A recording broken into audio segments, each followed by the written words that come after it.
Hi guys, welcome back to GFFA Games.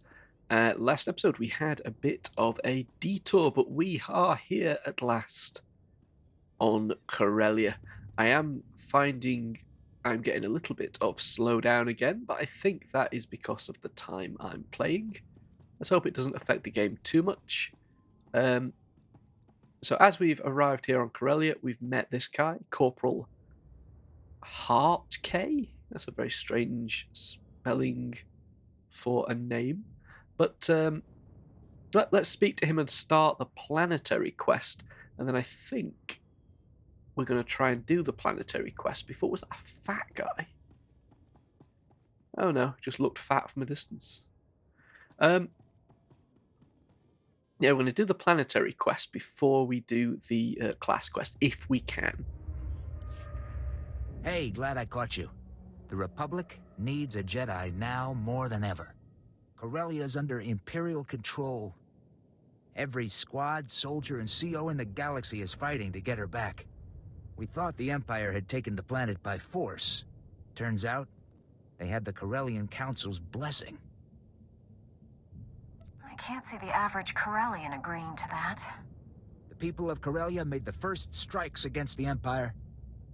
Unfortunately, they didn't do much damage. The Empire's taken over factories, shipyards, even local transport. The transport blockades become the most urgent problem. The Republic's got allies all over Corellia. But without access to the rocket tram system, most of the Republic army is stuck here. You need someone skilled to regain access, I take it. We've got our hands full just holding this spaceport. It's the only pipeline to Corellia we have left. Corellia is a core world, a major industrial hub, and one of the founding members of the Republic. If we fall here, it might be for good. General Aves knows more about the trans system situation. He wants to see anyone willing to help. Distractions, reinforcements, an armed escort, whatever the Republic needs. Accessing the rocket tram's more a question of safety than firepower. General Aves has a command bunker here in the spaceport. I'll tell him to expect you. Right, so we've got to go and speak to General Aves. Whereabouts is he then? Oh, it's just over there, is he? And it's out there for the other class quest. It's going to be an interesting class quest when we get to it, because we are actually going up against a fellow Jedi who, like us, was turned to the dark side, but unlike us, didn't recover immediately.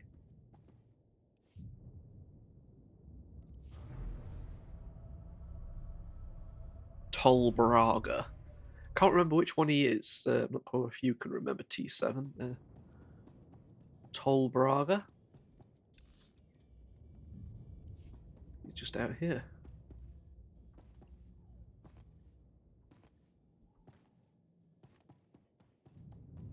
This is a hangar bay, is it? But is it? Must be up here. Or have I walked past him? I'm going to jump on my speeder and make this a little bit faster, I think.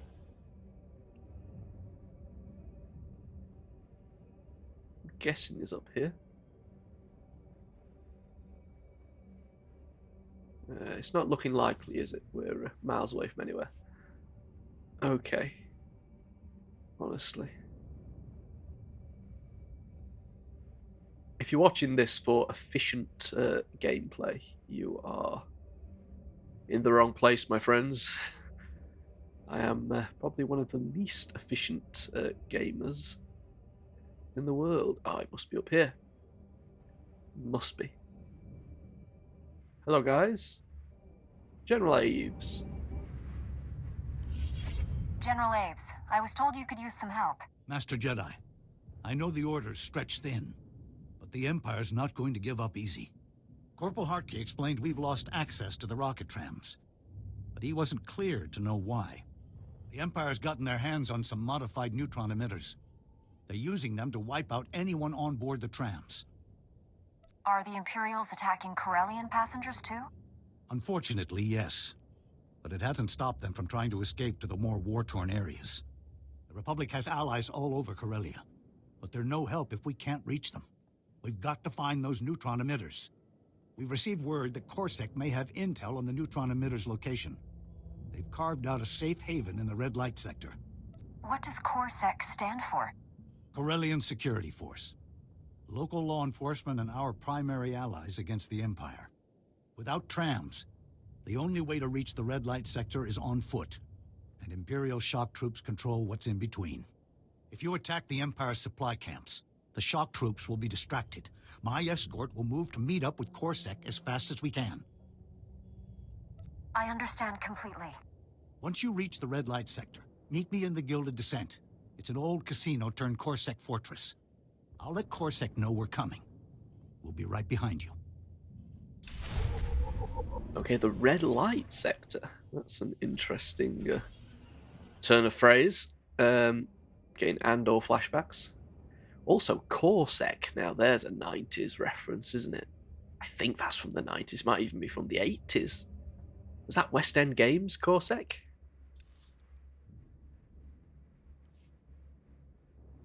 You know, I'm not sure.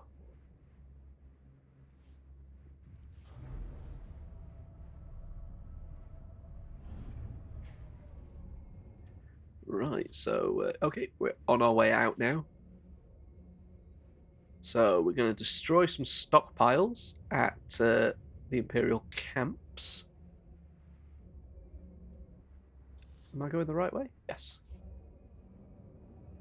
I'm not sure when these bases, it's on every single planet where there's one of these like bases. You have to. There's always like a blocked entrance like that, and then you have to go around. It's same with like World of Warcraft and stuff. I'm not quite sure what the rationale is for that. I'm sure there is one. Sergeant Laris, what do you want? I'll come back to you, Sergeant Laris. Let's explore a bit first. Oh my goodness me, look at this.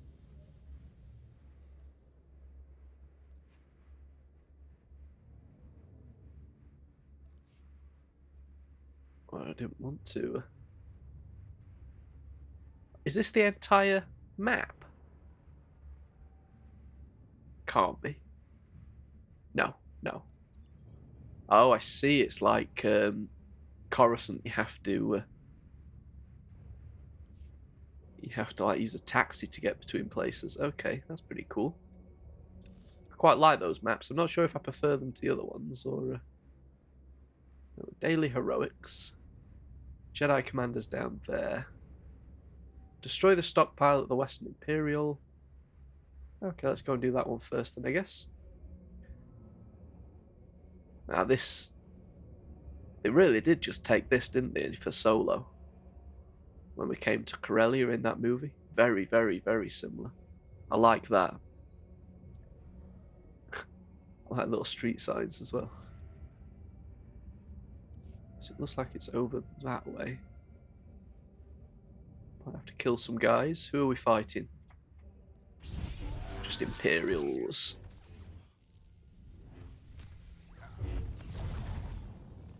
Yeah, last episode we did a flashpoint. I quite like the flashpoints. I know they're a little bit tedious to play solo, but I like the fact that they're kind of short, self-contained storylines, you know? I do like that. It says it's immediately in front of us. We'll see.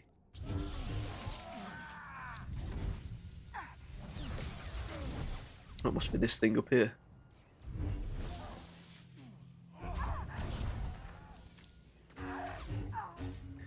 Admittedly, it wasn't the most interesting Flashpoint yesterday's, but I say yesterday, I played it yesterday, it'd be last week, if you're watching these week on week, which I don't know if anybody does. I don't get any comments, really, to confirm if anybody's even watching this, which doesn't really matter. You know, I am playing it for my own enjoyment, and if you want to watch and join in, That's your choice. Towards the end of the last episode, I did offer an invitation to anybody watching that wants to jump on and play some flashpoints with me, or some heroic missions, whatever you want to do. Feel free, get in touch. I'm on. Well, you can message me through YouTube, can't you? Oh, 1 second, I'm getting a phone call. See if I can get somewhere a little bit safer.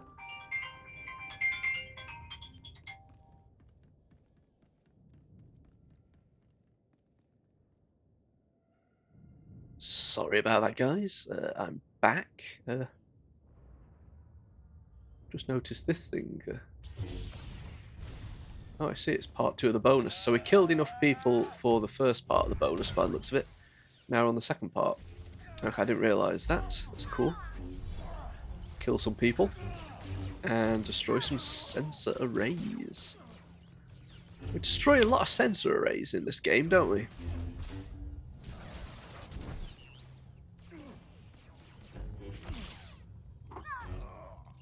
There we go. So what level are we on this planet? Level 50.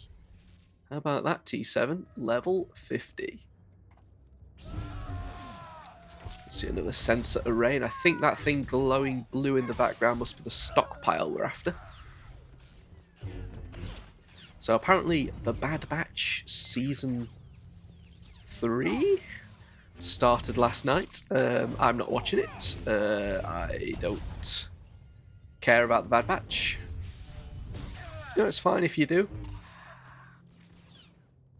I'm not judging you. It just doesn't interest me at all. I have tried to watch it. I watched the first maybe 6 or 7 episodes of it, but yeah, it was just dreadful.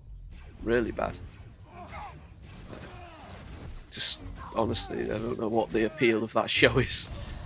I've never really been a fan of all the way from like the Clone Wars, you know, like the clones and things. Didn't really appeal to me. I liked them in some of the expanded universe stuff, but I was still I don't know, not that bothered about them as as characters and things. Wait, I don't suppose they were really characters in the expanded universe. I know we had was it Alpha way back, and then of course the Republic Commando series. They were more characters, but they were always explained as having individuality because they were trained differently. Whereas all the standard clones didn't have personalities because they were, you know, flash trained, weren't they, as you see in Attack of the Clones?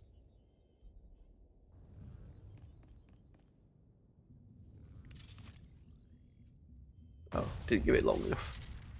Okay, well, we've destroyed one stockpile. There's another one of those sensor arrays over here, so let's take that out.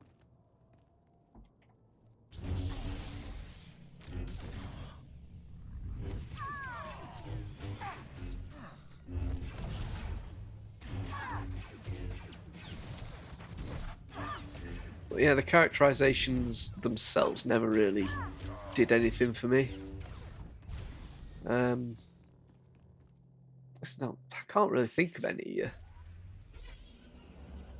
any of them that stood out to me anyway. Oh, this one's regenerated, so we can get the last one that we need. Perfect. So what is the final stage? Destroy Imperial Turbo Laser, okay. That's down there, so let's go and do that. And then we'll destroy these other stockpiles. And we'll see how we're doing. So it looks like that's... I do like this planet. It does look like a war-torn cityscape, doesn't it? How you'd imagine one. There it is. Has anybody gotten it?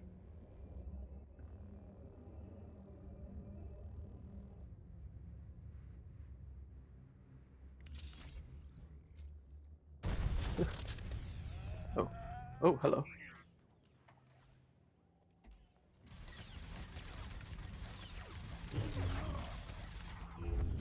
So we've got to recover Imperial codes from Imperial Forward Cannoneer. We can do that.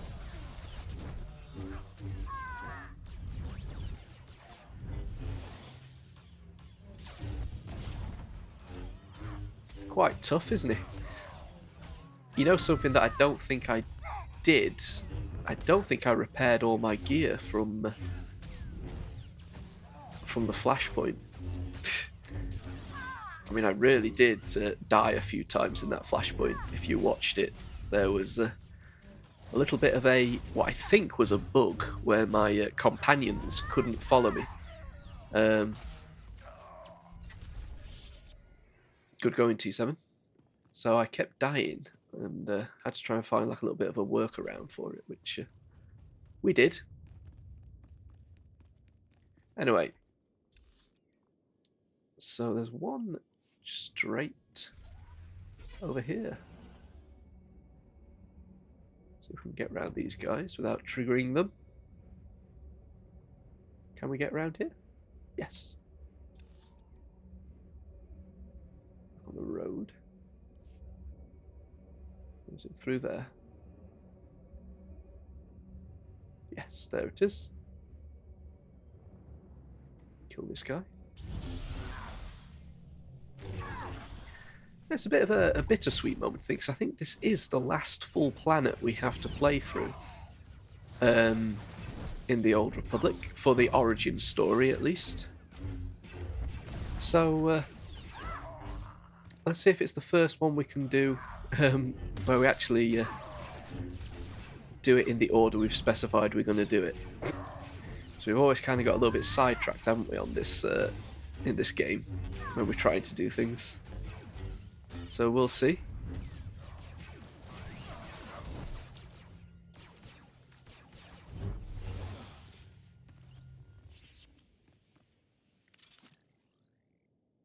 There we go. Right, so there's one more stockpile to get. Oh, these have got little monsters, look.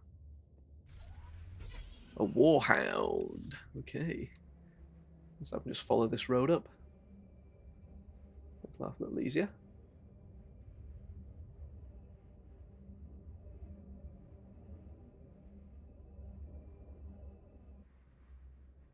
Oh, that must be the train thing they're on about up there. I don't think I've ever read any novels that were set on Corellia. Oh no, I have, of course. The second Han Solo trilogy is set on Corellia, isn't it? Partially.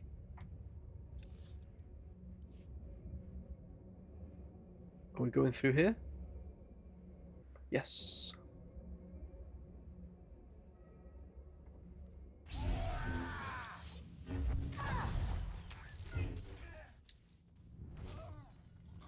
I'm not quite sure where the characterization of Corellia comes from. I'm guessing it's from West End games. I can't recall if the original Han Solo trilogy, the Brian Daley one's set on Corellia. If it's got anything, it's the corporate sector, isn't it? In those books, I don't think there's anything on Corellia because they weren't allowed, for whatever reason, they weren't allowed to use the Empire or the Rebellion in those books. I remember it was kind of a weird thing when they were writing them. They couldn't use certain aspects of the movies, which, you know, nowadays is kind of, well, I say it's unthinkable, but I think they have the same kind of ideas sometimes, Disney, because they don't want to tread on the toes of movies and TV shows. So like, oh no, you can't feature that kind of thing.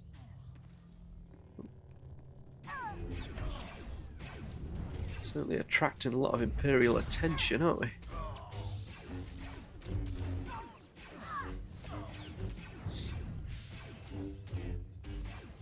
So yeah, once we've finished up the Jedi Knight origin story, I'm going to play Knights of the Old Republic.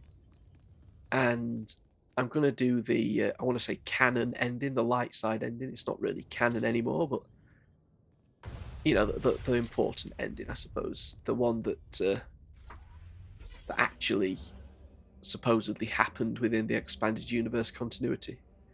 So, I hate the fact that they've kind of taken the word canon. So now you can't say things are canon because people think that it means that it's part of like the Disney canon.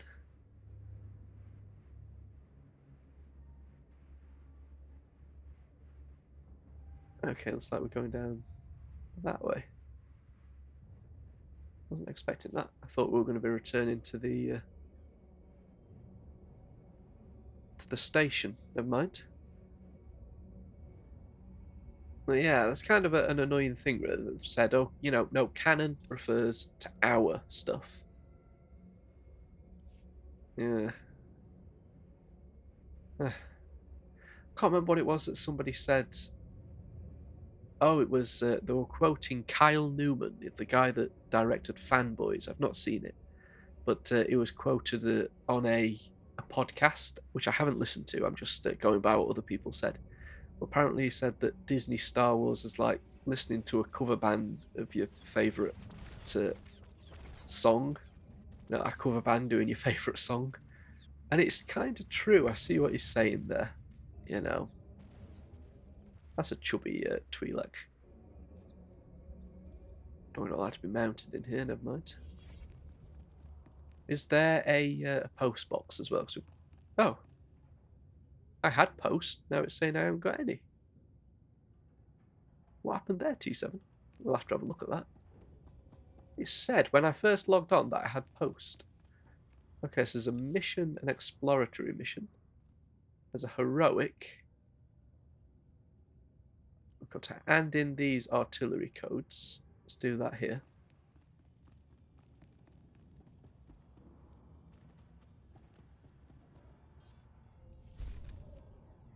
We'll accept that, thank you. Oh. Level 71. Okay, I thought level 70 was the maximum we could reach, but clearly not. What level is it then? Anybody knows, let me know.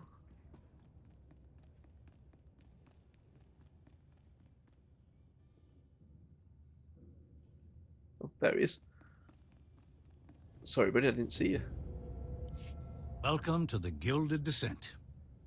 Coruscant had the intel on the neutron emitters ready and waiting for us.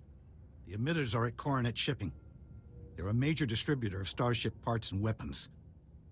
The place is built like a fortress. Unfortunately, the Empire's using it as shock troop headquarters. That makes a straight assault impossible. Too many defenses. I trust you have a strategy. Nearly every place on Corellia has a back door. Corsac thinks some of the Solonian tunnels run right under Coronet Shipping. The Solonians haven't dealt much with the Republic, so I sent a Corellian to do the negotiating. He should have been back by now. I've never heard of the Solonians. One of Corellia's native species. They were tunnel dwellers, until the Empire cut off their supplies. Sir, Imperials attacked the rendezvous point. Captain Kantaris and the Solonian have been captured. Someone tipped off the Imperials. Do we know where they're being held? There's a captured Corsac station nearby. It would have the cell blocks and fortifications they'd need. Corsac needs to keep the red light sector secure. You've got to free Captain Kantaris and his Solonian contact. I'll handle it. These Corsac stations have room for plenty more prisoners. Help them if you can. But Kantaris and his contact are your primary concern. I'll put Corsac on alert, and tell my scouts to watch for any sign of them. Get going. Right, okay. Recover the holding cell access card. Let's do it.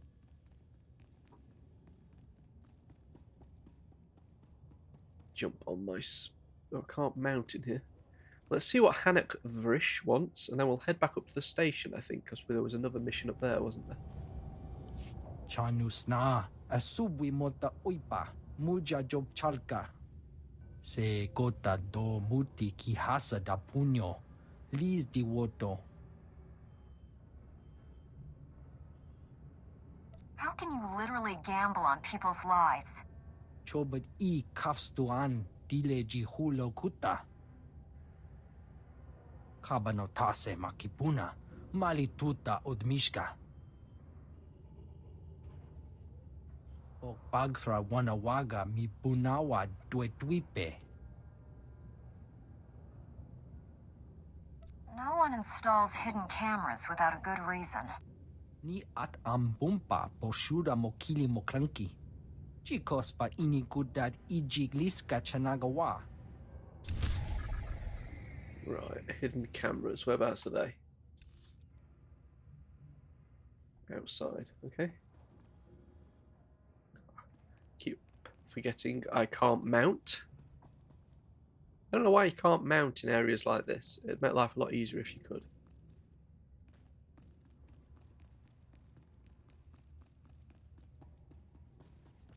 Right, so let's have a look.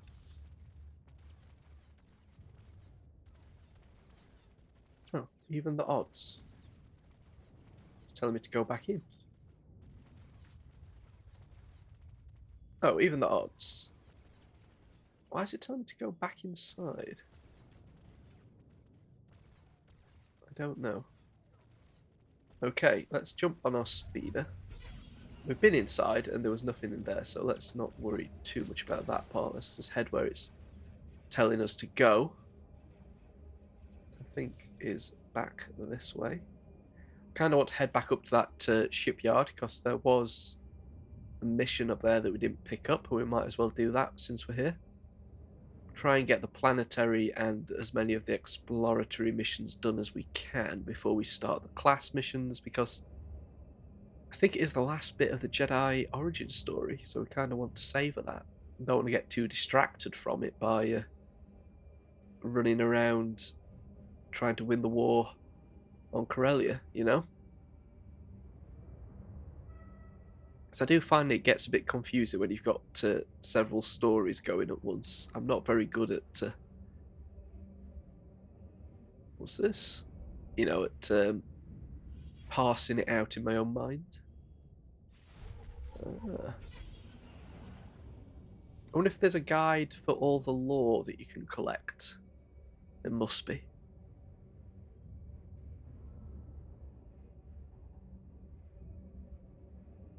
So I think if I was playing this and I wasn't recording it, you know, I'd be all over all the lore, like trying to read it and well, what else are you gonna do with it?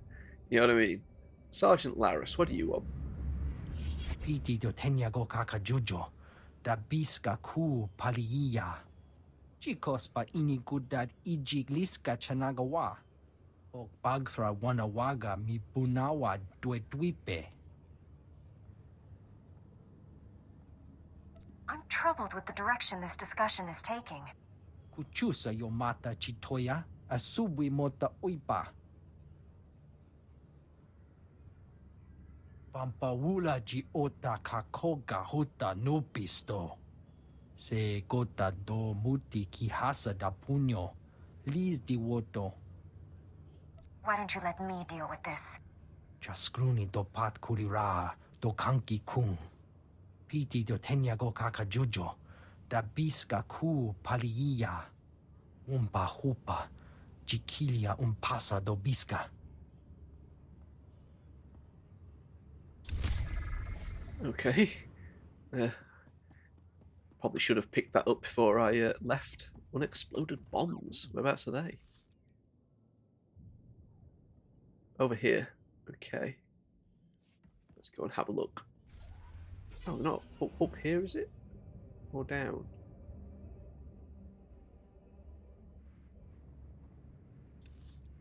This kind of direction. Oop.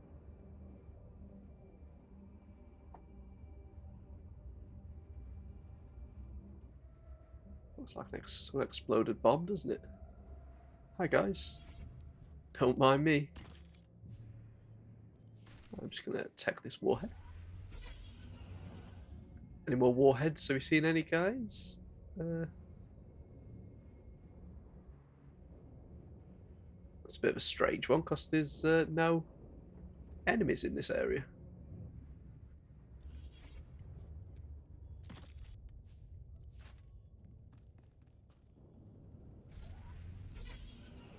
Hey guys, seen any warheads anywhere?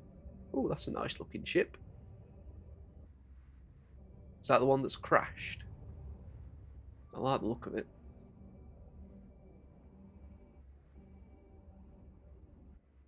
Oh, I've got a time limit. Oh, crap.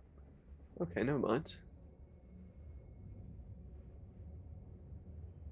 I suppose you guys have seen any warheads anywhere, have you?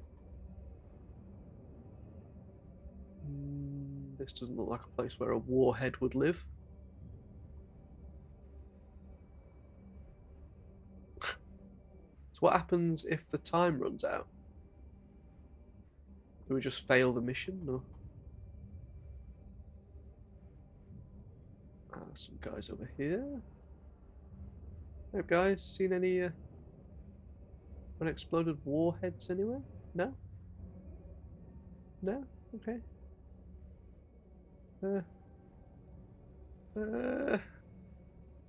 Should I be concerned? Hi guys, unexploded warheads. That's a story area. Oh, here we are.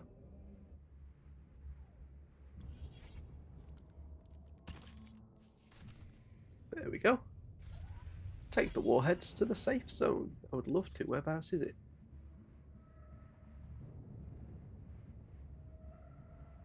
Take the warheads to the safe zone. Up this way, by the looks of it. Can we get up here? We've got 3 minutes to find out. Doesn't look traversable, does it? Is it up?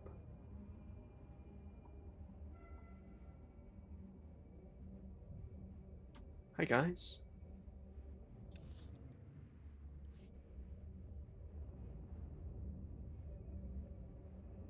Oh, it is.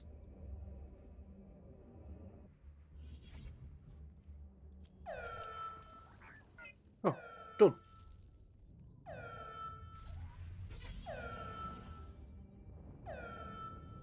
Ignore that alarm, guys. I think it's just a warhead. This is a very unusual area, isn't it? So can I get back up this way? I think I did. I just did, didn't I? So where are you, Mr. Laris? You were inside, weren't you? What a strange mission that was.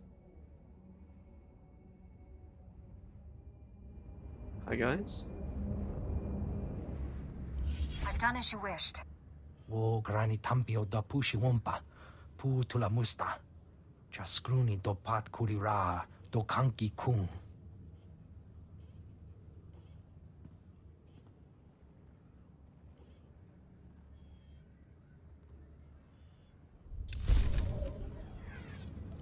Perfect.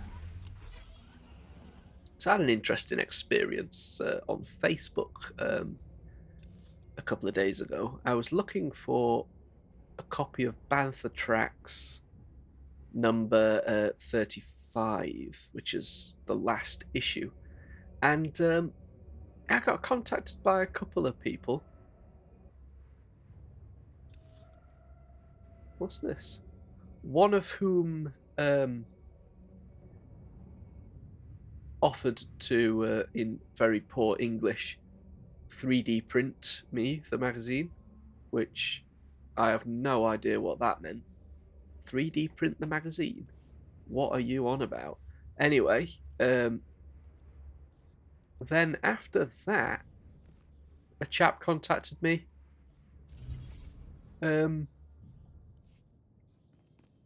Just an obvious scammer. Like, what's happening? Why am I suddenly getting... Where are all these scammers coming from?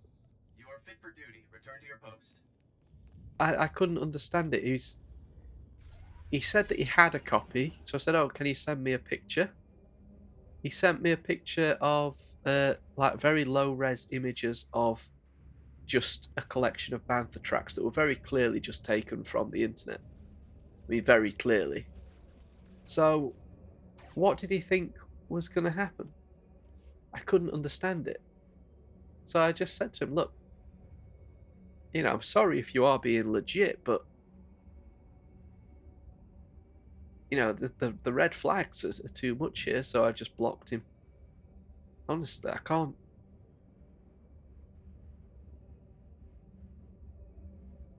understand scammers. You know, what's going through your head? So this is the reprogram the hidden cameras. So is it inside here or is it around the back? I'm gonna look around the back before we go inside.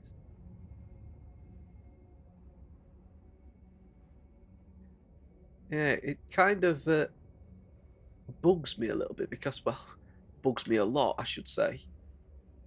Oh, it must be inside because they hidden cameras to spy on his gambling, weren't they? Oh, no, this is it. Oh, it's archaeology. Okay. That's pretty cool. Yeah, there's nothing out here, is there? Hidden cameras. Yeah, I mean, you know, I like to consider myself savvy enough to see an obvious scam, but I'm sure there are people out there that aren't.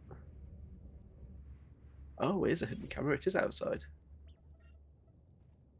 Okay, need to have a look at that other thing that we just went past then.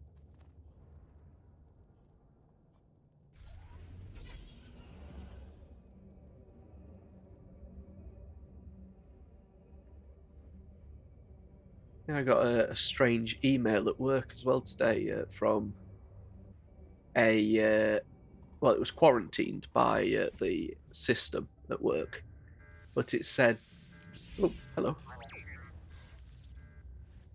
It when you previewed the message safely, I should say, it said like, "Hello, pervert."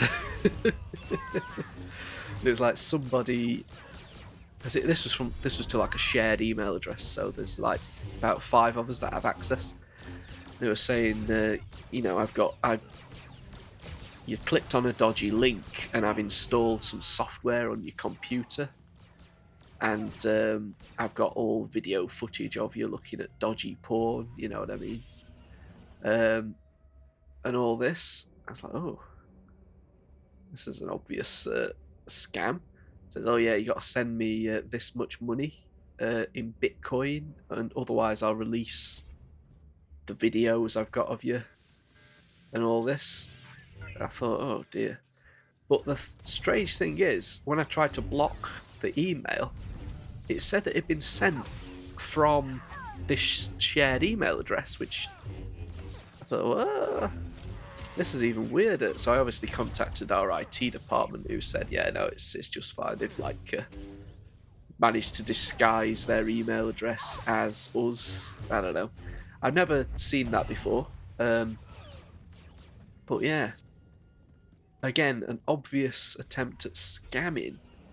I don't know if the original email would have contained links or things, you know, like something else to it, or whether that was just a scam to try and scare you into sending them Bitcoin or whatever. But yeah, I've never encountered anything like that before. Very strange. But, you know, it was caught, and if it hadn't been caught, I think, you know, we would all be savvy enough to recognise it as an obvious scam. But yeah, what's going through people's minds when they do this kind of stuff? That's what annoys me. I just think, what... Maybe that less so, but certainly somebody directly trying to scam you on Facebook. I'm assuming that they're like a Star Wars fan. To have some idea of what like Bantha tracks. So I suppose actually you could just Google it, couldn't you? Could just be anybody. When you looked at the guy's account, it was obvious that they were, you know, a fake person. Okay, so we've got to rescue the Republic prisoners and defeat Imperial forward forces. We've got 30 forward forces and 5 Republic prisoners. See if we can do that. We've already got the holding key, which is what we want.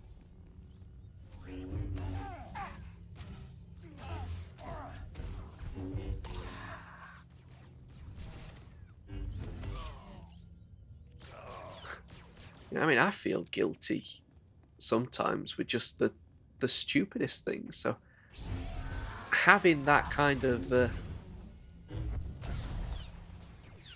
frame of mind that allows you to just scam people, I can't understand what that must be like, just to not have any empathy or be able to live with, you know, the guilt of it. So it's got to be one of the two, right? You've either got to not care at all, or you've got to be able to live with guilt. I don't know which one it is.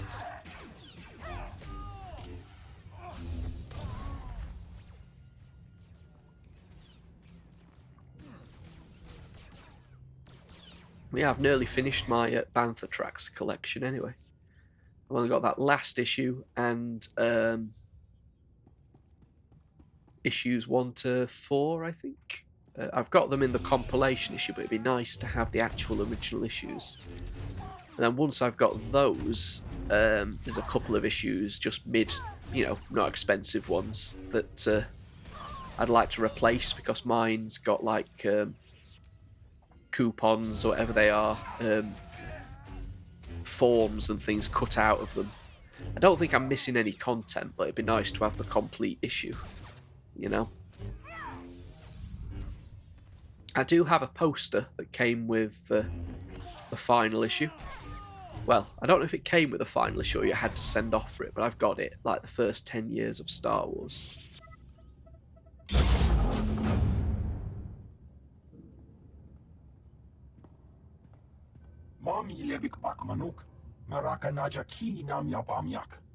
Be mindful of your safety. Well,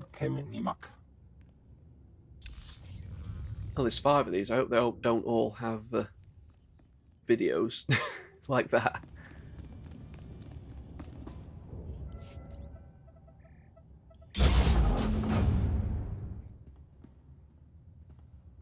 Doti puna puna, manchika pugnoni snimo.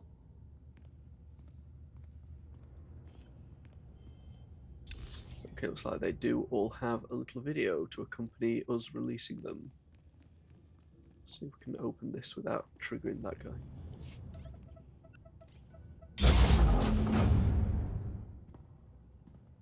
Uklu mahfudtal tamlo homed tauluzu tu. Only doing what was right. Tuar ozun mul pelutar partabaza. Okay, I'm gonna have to kill this guy now. Yeah, once I've finished Bantha Tracks, I've got what was it called? The official Lucasfilm fan club magazine, the precursor to Insider. I've got a few already, but I think were there 20 odd of them? Can't remember exactly how many there were. They weren't a great deal because it just turned into Insider and the numbering continued with Insider, but I've got about 5 or 6 of those already. I'm looking forward to collecting those because that's more my era. You know, that's late 80s up to early 90s. I think it started in 88. Bantha Tracks ends in 87.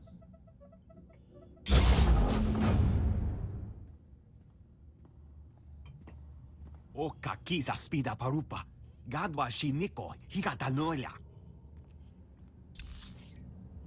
And then I've got to finish my not Bantha Tracks, Insider collection. I say finish. I'm going to collect up to the point that the UK Star Wars magazine and Insider became one. I think, I can't remember, it's about issue 68, I think. So I want to get all the UK magazines. I've got the first 20 odd of them. And then Insider up to that point as well.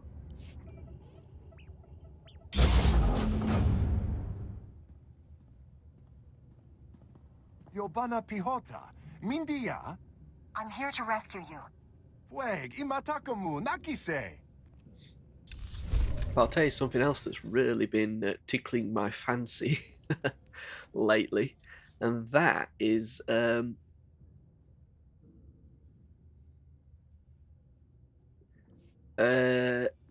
what's it called? The original Marvel Star Wars comics. Something seems to just trigger inside me when I see them now. I want them.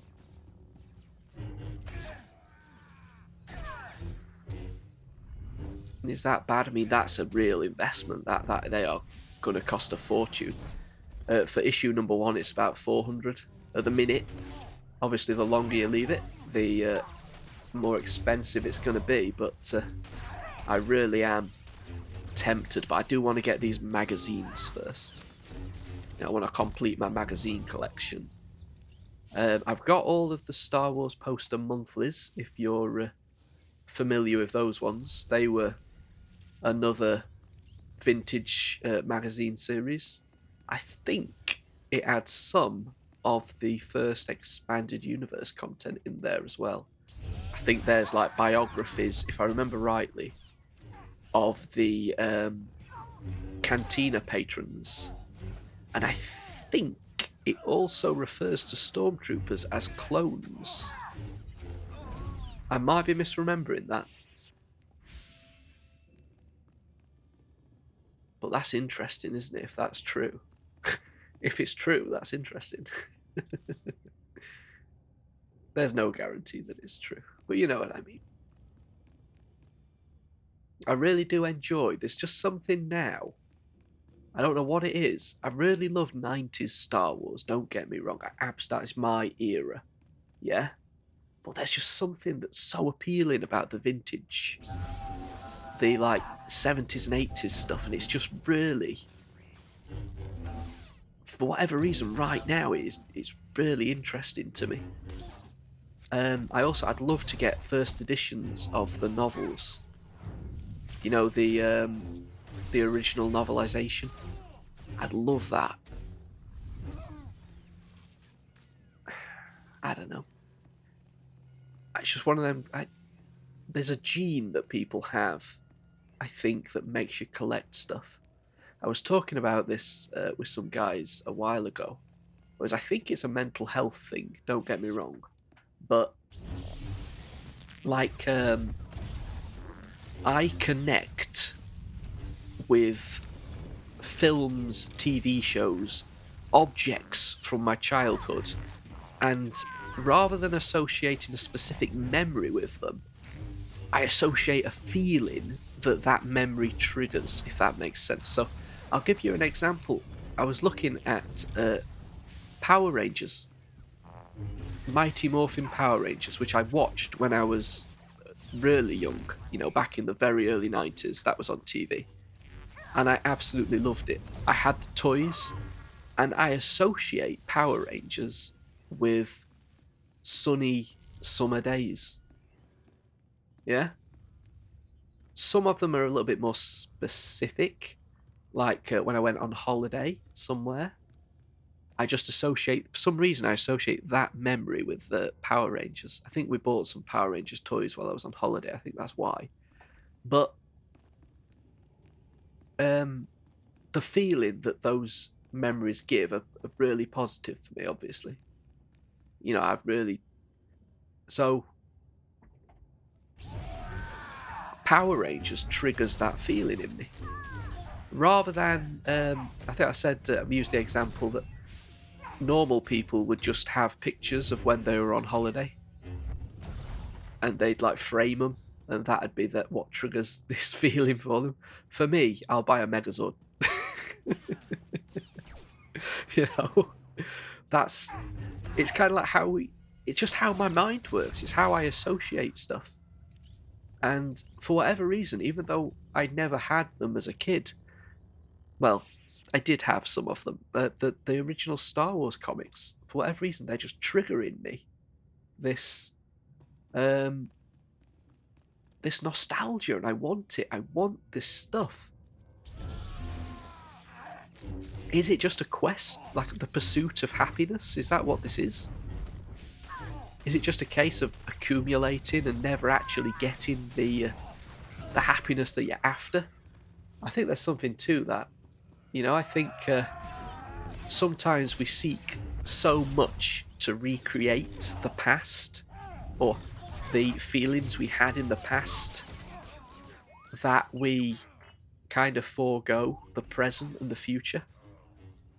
And I certainly do that. I absolutely do that, you know. Rather than trying to think what would make me happy now, creating new memories and having new experiences, I kind of want to re-experience stuff from the past that made me happy. Such a strange thing to try and articulate. I mean, I'm not a psychologist, but I'm sure there's a word for it. Probably retard or something, I don't know. Might as well kill everyone while we're in here.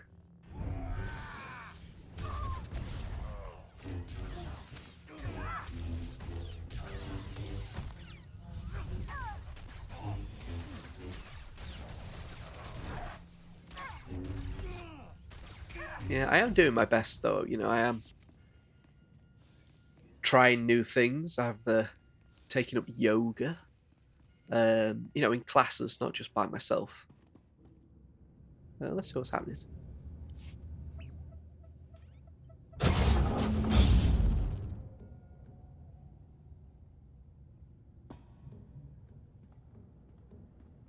Call Kantaris. General Abe sent me to get you out of here. Just in time, too. I didn't like the looks of those Imperial interrogators. This is Goss, head of the local Solonian sept. She can get us inside Coronet shipping.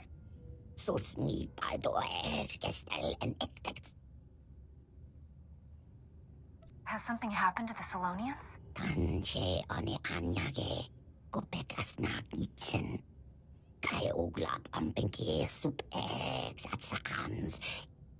The price of letting the Empire win is much higher. I'll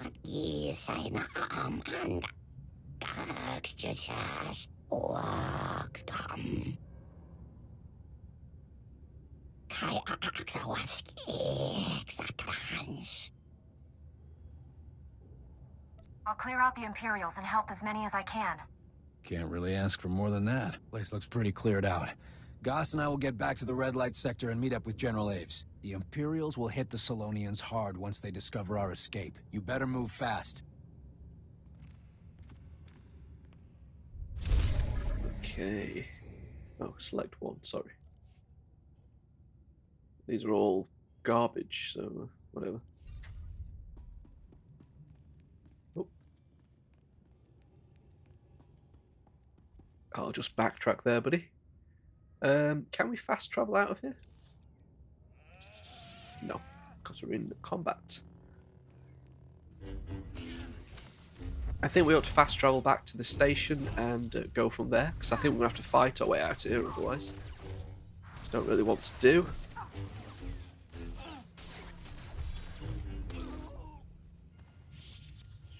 Oh, we'll fast travel back here.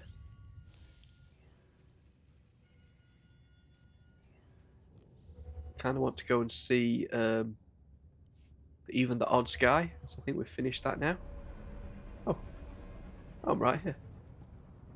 Hanak Vrish. Patogawata Kiko Uba Kiriwata Buki Donko. Chonki Faguta Jiho Poda Jioto Vokise. I'm sure there's a military hospital somewhere that could use some charity. Noya Nevuta Hainakma. Che Chopa Kuma Ni Umpi Put Malia Bedwana Ni Bobo.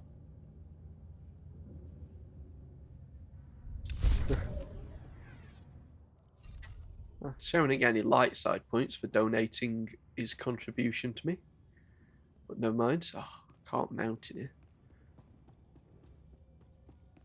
Right, so we've got to free the trapped Solonians. Let's go and have a look at that. This is going to be quite a long one. I know last episode was also fairly long because it was a flashpoint, but I've got like an hour and a half until I've got to go, so Might as well do a bit of tour. So where are we going? Oh, what's back in here? Siege warfare. Free the trapped Salonians. Why is it taking me that way when it's up here? I don't understand that. Is there a way through? I don't know. Well, let's not worry about it. So we've got 14,192 credits in escrow. We did say we were going to resubscribe to this, and I am going to do that next month once I've been paid. I do want to support the game. I also want to have... I'm going the wrong way. I want to have access to all of my credits and whatever else, so... We're going to have to go back that way, aren't we? I want to try and see if I can get some better equipment and stuff. Now we're a bit of a higher level. Surely there's got to be better equipment in the game than what we've got. I need to figure out how to use the market and stuff, but maybe I can't do it until I've completed the origin story. I don't know. I would have thought there'd be that kind of limitation, but how the hell do I get through here?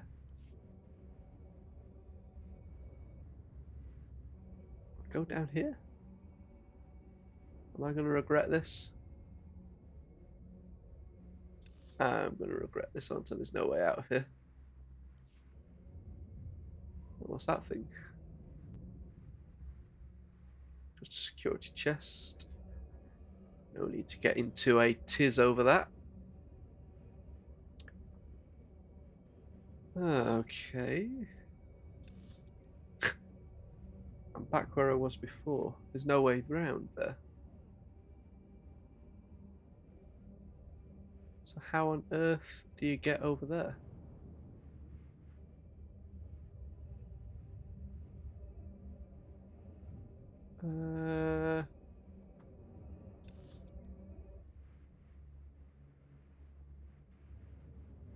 Well, that thing on the Gilded Descent Canteen has disappeared.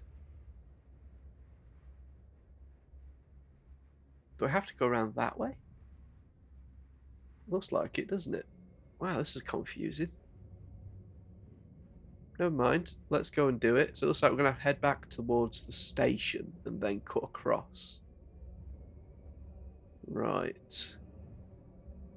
I am a little confused, I'm not going to lie, but let's see how it goes. But yes, collecting. I thought I defeated the collector's bug a long time ago, but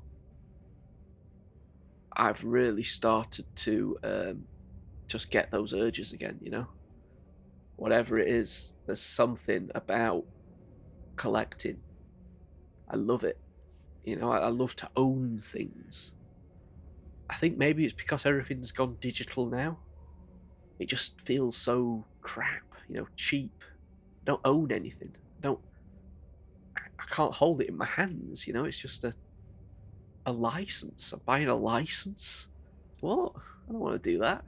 I'm British. I've got enough bloody licenses for things. Honestly. But yeah, actually owning something to say, look, I have a copy of this item, and there's only so many in the world. There's a finite amount. So I think when you're collecting something, that's something else to bear in mind. You've got to make sure you set yourself a limit, because it is so easy to get yourself in a position where you're buying so much that you are basically just going to go bankrupt immediately. I mean, I'm terrible for it, because you know, if I see something and I want it, I find it so difficult not to just buy it. I'm really, really bad with money in that sense. But you know, once you've got it, you've got it. And I think owning stuff that's older and more valuable is a better idea than purchasing newer things, because a lot of new stuff just doesn't retain its value. Some of it does, some of it increases in value, like some of the Marvel comics that have released recently, or fairly recently, have gone up in value. I mean, like the first appearances and things like that. And let me tell you something about that. I hate it. I absolutely hate the idea that a comic book can be worth hundreds of pounds when it was released a few years ago. That to me is just ridiculous. Really stupid. Some of the Dark Horse stuff's really valuable now. Is it Clone Wars #1? The one that had the first appearance of Ahsoka in comic book form. That's worth a lot of money. Well, I say worth a lot of money. People charge a lot of money for it and pay a lot of money for it. So, well, that's what worth is, isn't it? But it's worth nothing to me because I didn't like that comic book. I don't really care for Ahsoka as a character that much, so I couldn't care less. A lot of the comic book market is inflated by speculators, you see. So that's the reason why a lot of them are really expensive, is because speculators buy them and inflate the market. Same thing happened with video games a few years ago, retro video games. And that bubble has begun to burst because video games now are not cheap, not as cheap as they used to be, but are certainly not as expensive as they were back in like maybe just a couple of years ago. I know there have been some great videos about it. If you've ever watched the CU podcast, was it? No, they talk about it a lot. And Carl Jobst, he did a great exposition of it. In fact, you know what? He's been doing some great stuff recently, in general. Really worth watching his channel. I don't really care about speedruns and all that kind of stuff, which is what his channel's mostly about. But my God, his investigations into stuff, phenomenal. Really good. Highly recommended.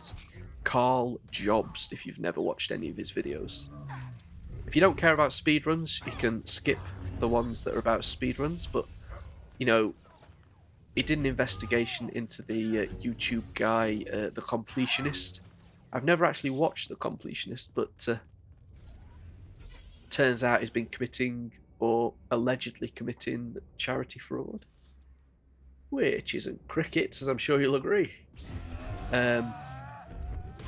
He claims that he didn't know. Fair enough, I ain't got a clue. I don't know anything about it. But, you know, good job on Carl Jobst, and there was another guy involved as well for exposing it. He did a fantastic expose into the underhanded way that... what's the name of the company that degrade video games? And it turned out that the people that owned that company also owned this video game auction website, and it was just such an obvious like racket, you know. Apparently this guy as well, or one of them involved, was involved in the exact same thing in the 80s with coins, you know, coin collecting. So, and I think he served time in jail for it. Possibly. Certainly found guilty of it. But my God, honestly. Some of the stuff that's going on in the world. Scammers, again. Everybody's just out to make a fortune off of other people. But if you were lucky enough to get in on the video game as it reached its vertex, upper vertex I should say, then well done, because you probably made millions and millions of pounds. Now you're probably going to be lucky to get a few thousand for some of these rare video games.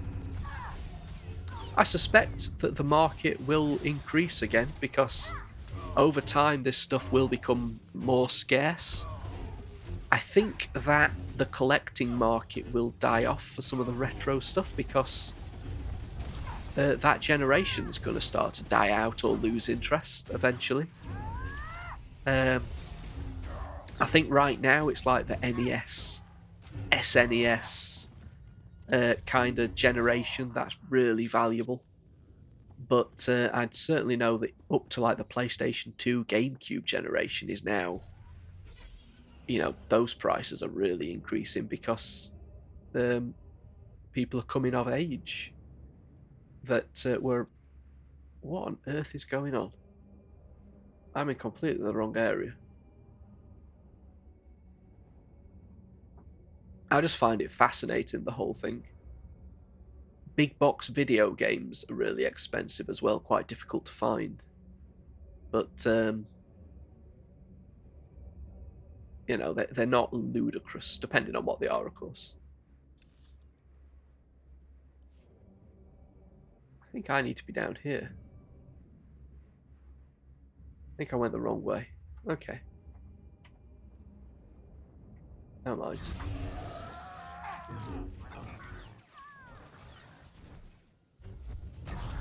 Yeah, I do collect the Star Wars video games. I've kind of fallen off a little bit with the new stuff.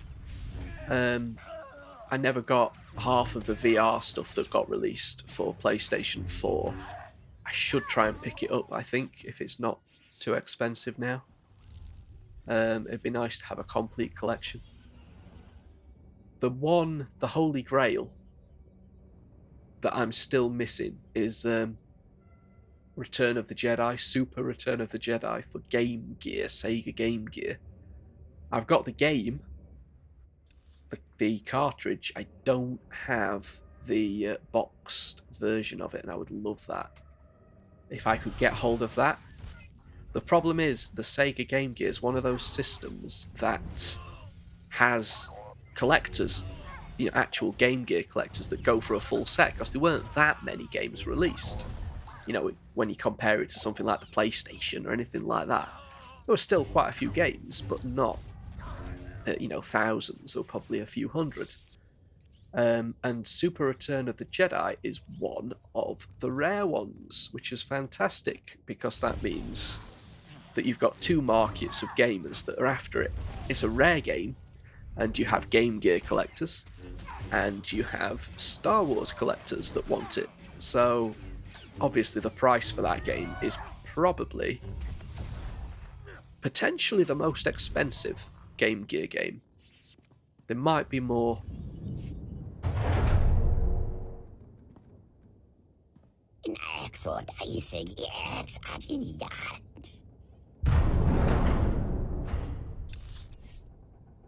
Yeah, there might be more expensive ones, but I'd be surprised if they were much more expensive than that.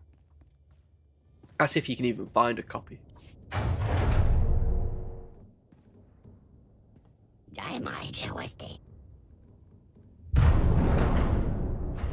You know, I've been watching eBay for it for years, and I think I've seen it crop up twice. And in both times it was hundreds and hundreds of pounds, like 500 odd quid. And I think it's sold pretty much immediately, so, you know, too bad. Never mind. I'm not going to lose sleep over it. I don't know if I'd want to spend that amount of money on a video game that I'm not going to play. I don't own a Game Gear anymore. I used to when I was little. There is an add-on you can get for the Retron 5 and the what's the other system called? I've got both of them that play retro games, but they don't play them like properly. They just take the ROM off the cartridge and then emulate it. I think that's how they both work. Or you can get like an adapter, so they do Game Gear.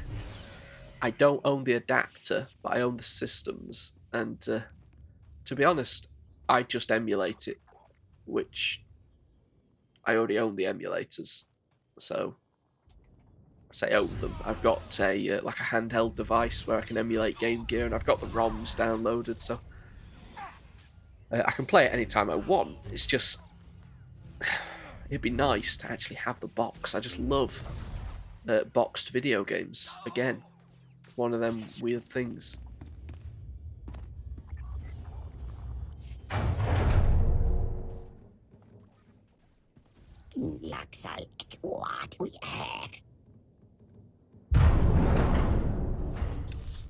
But other than some of the big box PC games, I don't think there's many more Star Wars video games I'm after.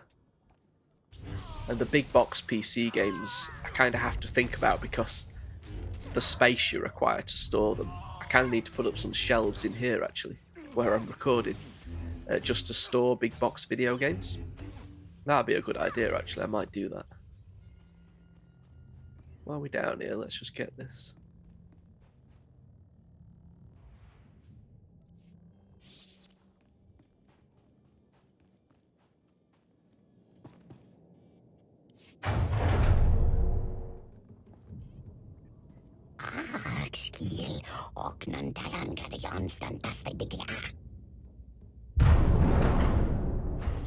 There we go.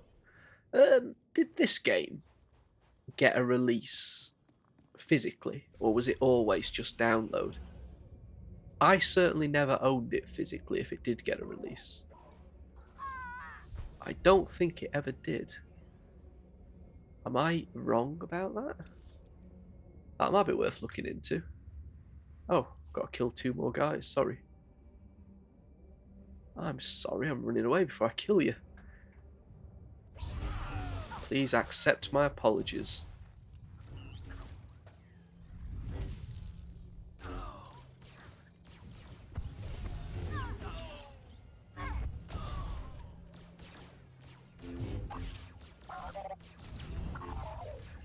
There are some other, like, older style games that I don't own that I would like to get eventually.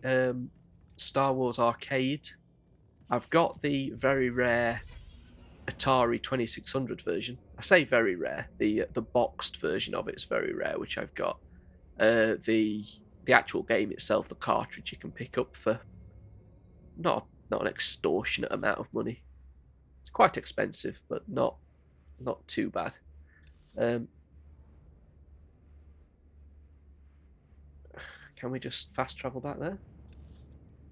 Save ourselves the pain.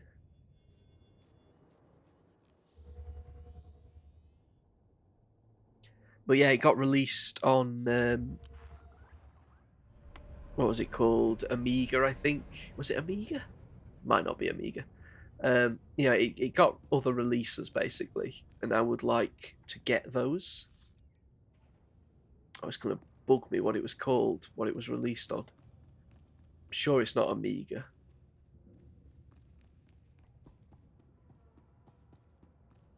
Might have just been the Atari home computer, whatever that was called. We were starting to wonder if you'd make it back. Glad you didn't bring the Empire with you. The Solonians made it to the red light sector. The Imperials were too scattered by your attack to stop them. Goss is helping her sept settle in. I didn't thank you properly earlier. You're a member of the Republic and our ally. It's my duty to protect you. Knowing your duty isn't always the same as doing it. Your actions gained you more than one ally. Goss had her people confirm the Solonian tunnels ran underneath Coronet shipping. The Solonians were forced out of the tunnels by the Empire. But plenty of predators moved in afterwards. You'll have to be careful. If the Imperials know about the tunnels, won't they know I'm coming? They know they're empty and dangerous. They have no idea where the tunnels actually run. As long as you're down there, you could clear some of those predators out. The Solonians would like their homes back someday. The tunnels will bypass the shock troops, but their commander, Captain Granta, will be inside. Don't underestimate him. Whatever Captain Granta has planned, I'll be ready. Better be. Otherwise, this whole plan goes belly up with you. You'll find the neutron emitters outside, somewhere with a clear shot at the tram system. This spike should override any Imperial security. The neutron emitters will interfere with portable comm transmissions. Once you're inside, contact me through Coronet Shipping's system. I think that guy was struggling to read his lines, wasn't he?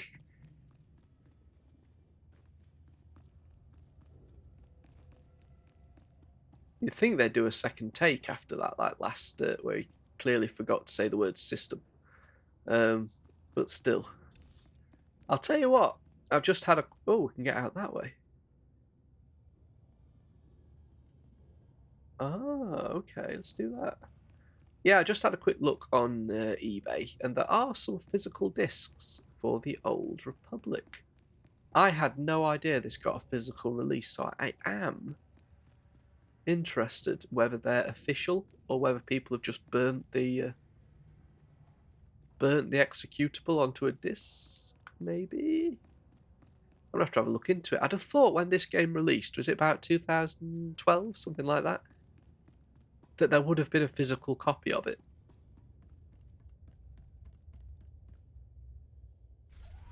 I mean, there were physical copies of WoW.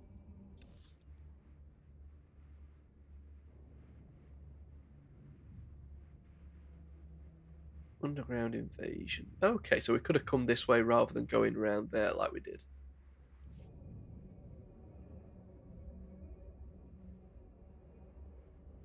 Those Solonians are a bit of a strange design. I'm not sure I'm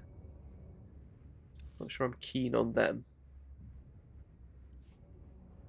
It's like it's this way, doesn't it?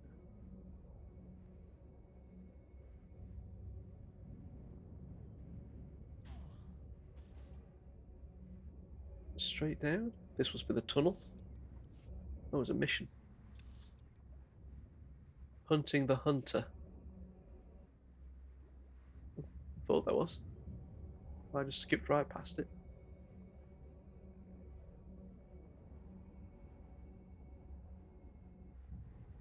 Yes, over here. Oops. Oh, come on. I don't know why I did that. Bit of a twitch of the wrist there. Lache. Let's have a chat with you.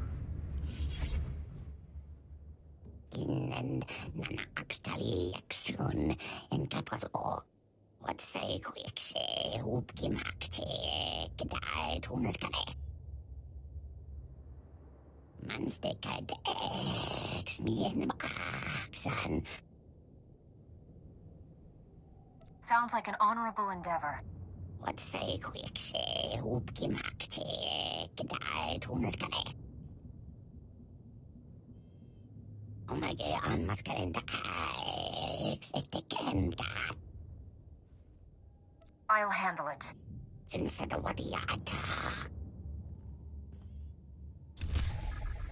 Okay, so I'm glad we spoke to that guy because it does sound like a mission that we should be doing now and not after the fact. There's some droids in here. Well, these look like them little things that we encountered on, was it Belsavis?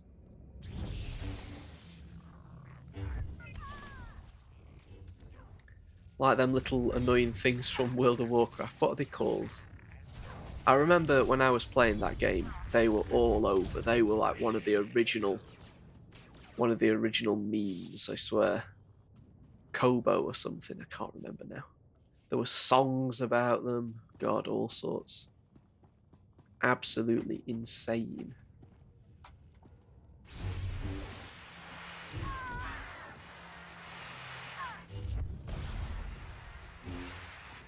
Well, they were a piece of piss, weren't they, OT7? So, it's archaeology, yes. Hunting the Hunter, we've got to recover some anti-wildlife droid memory cores.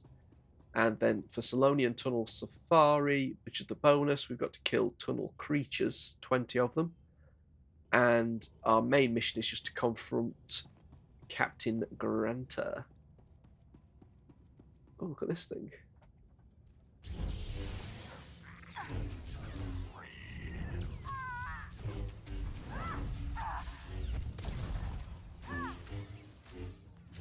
But yeah, MMOs like this aren't really my favourite kind of game.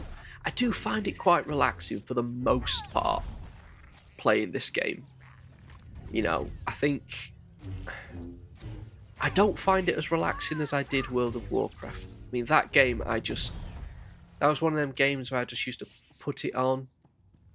But this was like years and years and years ago, and it was in the middle of the bloody night I used to play it.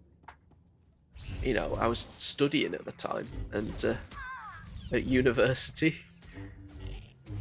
and I'd just use it to relax. Other people did hard drugs and alcohol. I just put WoW on. As sad as that sounds. But no, I had a good time. There were quite a few of us that used to play it. I was never really into it massively. Some people really went to town on that game, but you know, I just used to piss about on it. Don't think I got anywhere in the actual storyline. I just used to run around, do a few quests. I was like this game. I was never any good at the social aspect of it. I was more interested in the world and the storyline. Well, not really the storyline in WoW, but you know, just wandering around. Whereas this game, I don't get that same sense of I want to wander around and learn about things and stuff like that. I'm just more interested in playing the story, and it's not the kind of game that lends itself to that kind of play, because let's be honest, the maps are quite repetitive, and some of the creatures aren't very good, you know, not very interesting. The storyline is good, but isn't really something that, like in a normal video game, a linear video game, where we'd have confronted the Emperor by now, let's be honest. If this was a normal video, the amount of hours I must have put into this game, I'm not quite sure how many hours I have put into it, but the sheer amount that I must have.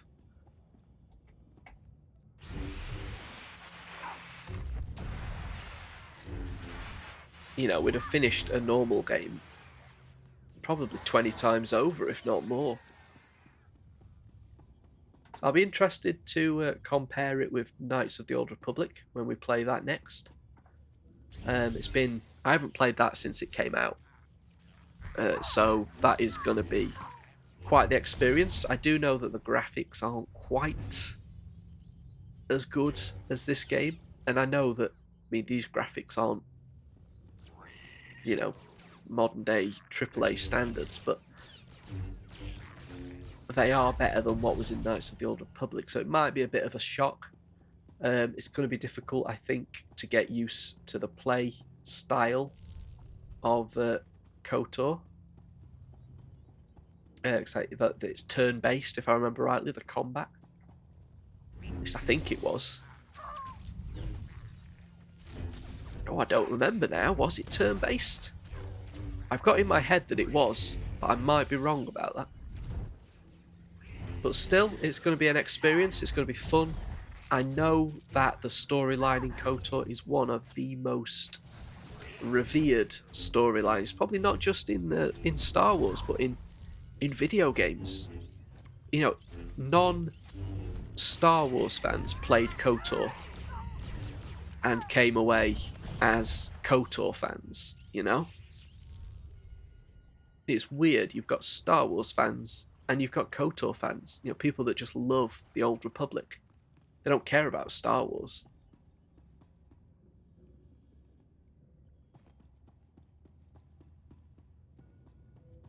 Where are we going?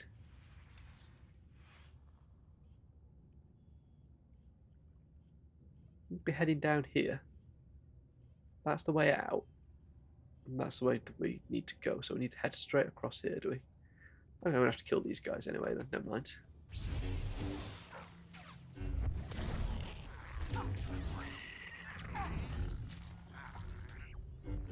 But yeah, I always found that strange. You'd be speaking to people and they'd be like, oh, I love Knights of the Old Republic. And I just assumed they were Star Wars fans. I'd be like, oh yeah, what was your favourite novel or comic? Have you ever read those? And they were like, no.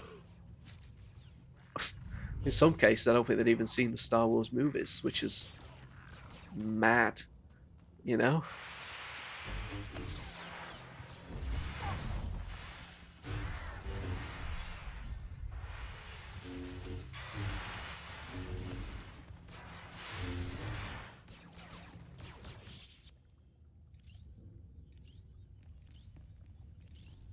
Yeah, to my mind, you can't really separate the two. I don't know. I can't see how you could love KOTOR but not love the wider Star Wars universe. But people do. I think that's why they're going to find it very disappointing when Disney eventually branch out into this era. Because this era is far too rich for narrative potential for Disney to just ignore it. They're gonna come here. I mean, they already kind of are, because they've announced that Dawn of the Jedi movie if it ever gets off the ground. So they've clearly got eyes on this era. Whether it's going to mean this game disappears, I suspect it might. But, yeah. I'm a little bit concerned about that, actually. I do want to finish this game before... Well, finish the origin stories at least. I would love to do the expansions as both a Republic and an Imperial character.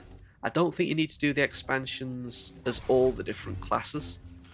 I think you can get away with just doing them as one Republic and one Imperial character.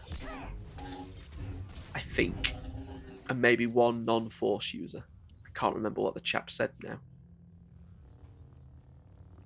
But yeah, that's the idea.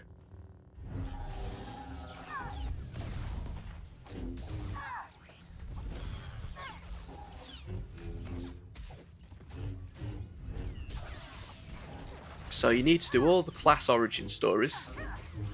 I think I'm gonna once I finish this, once I finished KOTOR and KOTOR 2, I'm gonna play as the Sith Warrior.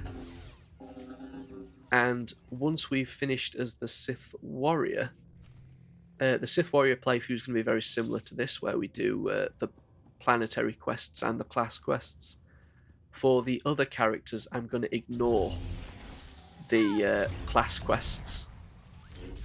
Not class quests, the planetary quests in video terms. I'm going to play them, but off video, because they're not. We've already done them as both an Imperial and a Republic character at that point, and I don't think they change, other than a few dialogue options. So, I can just speed through them in a night. So those other classes are probably going to be a lot quicker. The only thing I might do when I play as a Jedi Consular is do the bonus series, because I completely ignored the bonus series in this playthrough. But yeah, that's probably something that I'm going to have to do. Now, we'll see as we do go along. It's pointless trying to make too many plans, because the game might not even last that long.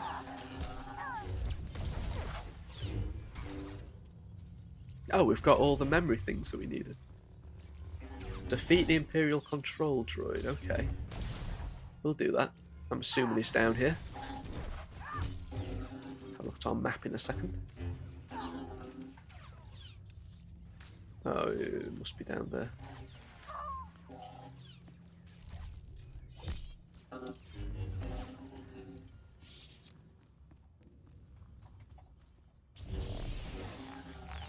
Yeah, I've been meaning to get back on with X-Wing as well, because I'm trying to record the videos for that, but I just haven't had time.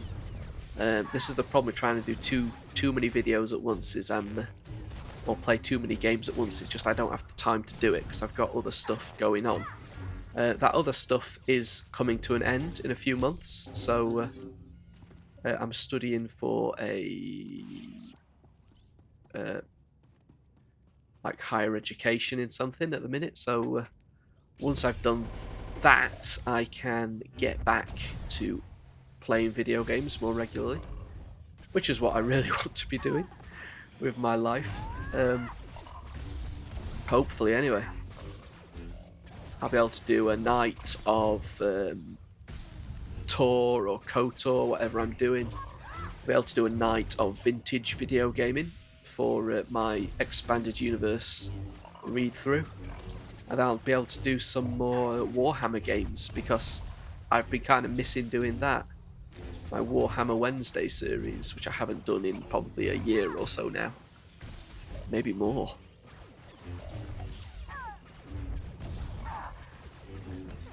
Now, I've got all kinds of plans for videos that I just haven't had the time to do. I want to look at the...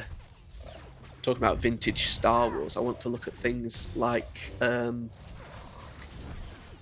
draft screenplays and really just go through the release of Star Wars stories. So the draft screenplays and how they tied into the development of the movie.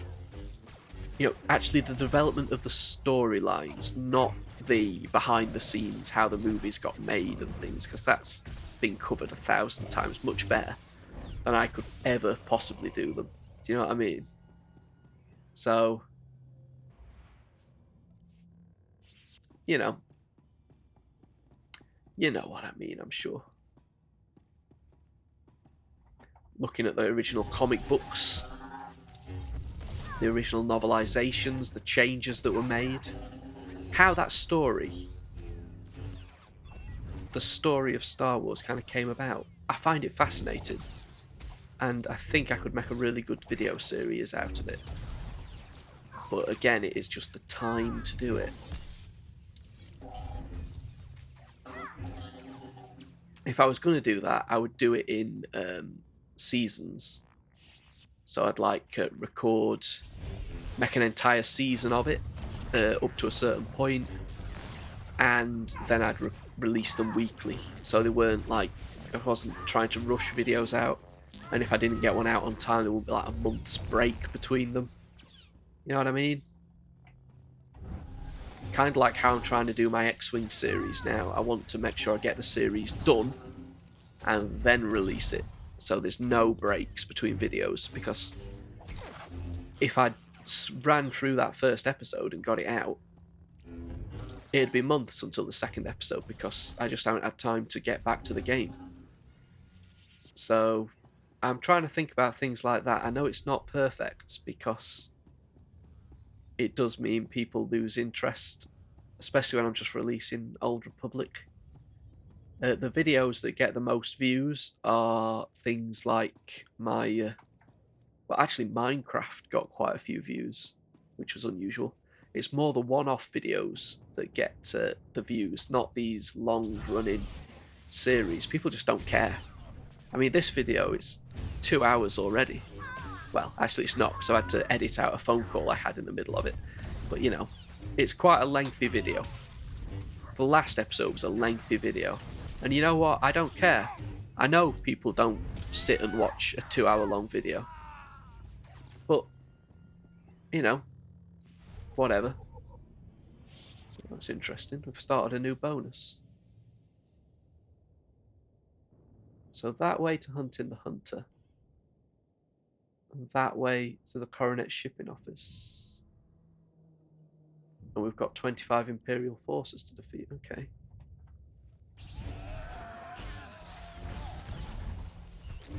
The way I see it is I'm playing this game because I want to play it. And I'm recording it because I might as well. I want to keep my YouTube channel alive. I don't want it to just die on the vine, you know? Whereas if I just didn't... if I was only making the content that I kind of really, really want to make, it'd be months between videos. And, well, I think that I'd lose a lot of my momentum and interest in it. So, well, we'll see.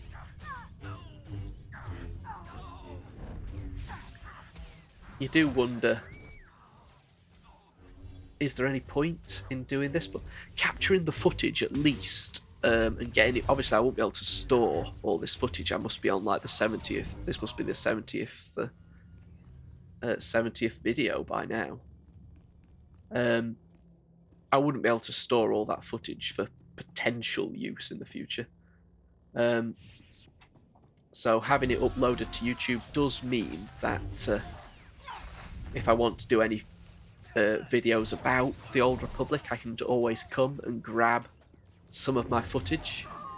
Admittedly, it's going to have my voiceover on it, but never mind. It's probably only going to be the videos themselves that's going to be the stuff that I want, like little cutscenes and things. Not necessarily the this kind of stuff, just me fighting.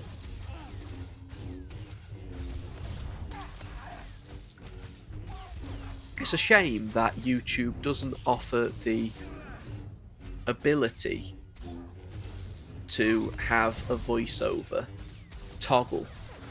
So you'd upload it as like an audio track,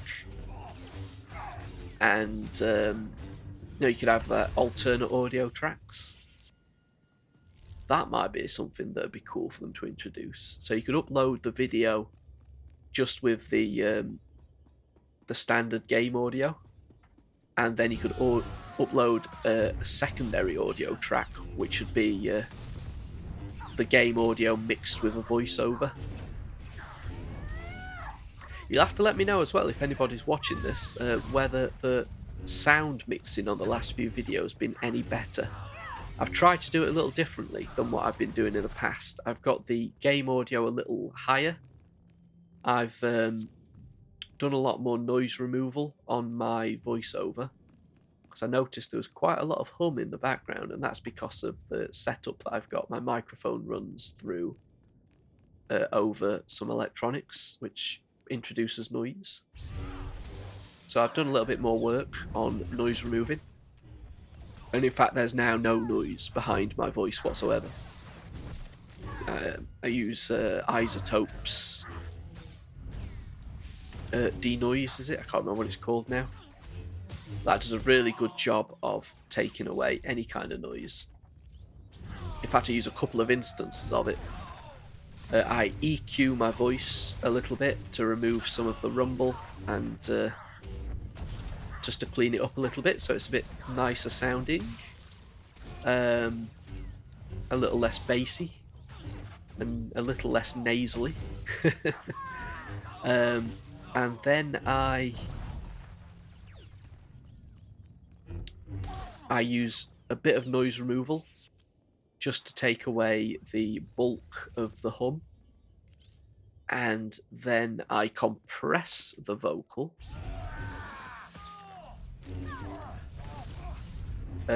which doesn't matter, and then I just use a little bit more noise removal to get rid of the rest of the hum. I know it's a bit strange to use noise removal after you've compressed, but because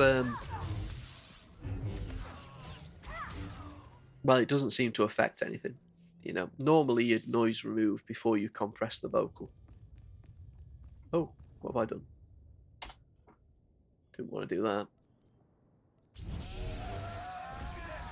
But yeah, I find it works better to do it after I've done it. The second noise removal, that is. But yeah, let me know if you think it's working better or if you think it is crap. I'm also raising the audio a little bit for the videos, a little bit more than I was doing, just so they're a bit more audible. They're about the same level as my speaking voice. If it's not working, fair enough. But I am trying to get better at mixing the audio down a little bit. One thing I do find difficult is determining what the right volume level is for YouTube, because I can't stand putting on a YouTube video and having to turn the volume right up, but at the same time I can't stand turning them on and they're really loud. So yeah, very difficult to find really what's right, what works well and what doesn't. There doesn't seem to be much in the way of guidance on that, even on YouTube itself. So I can only assume that YouTube does its own leveling of audio.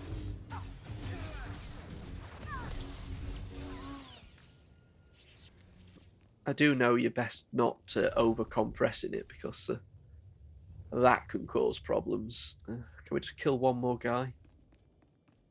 There's a guy down here we can kill.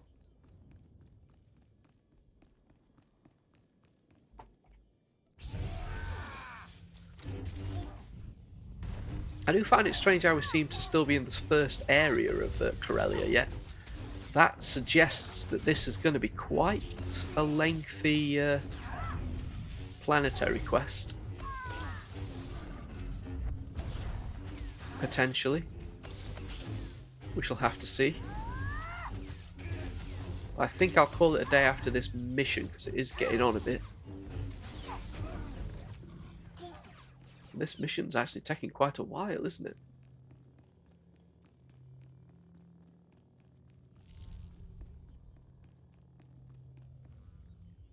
Whereabouts are we? It's still inside a place. There's that train track that we're fighting over. Oh, a story area. There's no point in fighting all them because we've done the bonus.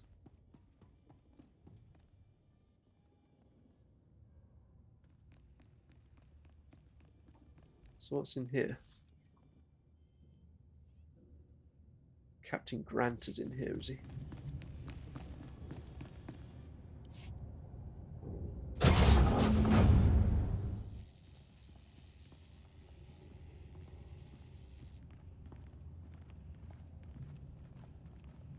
Congratulations. You're inside. Did you give any thought to what might happen next? Coronet shipping is under my command. You may have beaten our defenses, but you won't get past my men. You've lost, Captain Granta. Disable the neutron emitters. Do you really think it would make a difference if I did?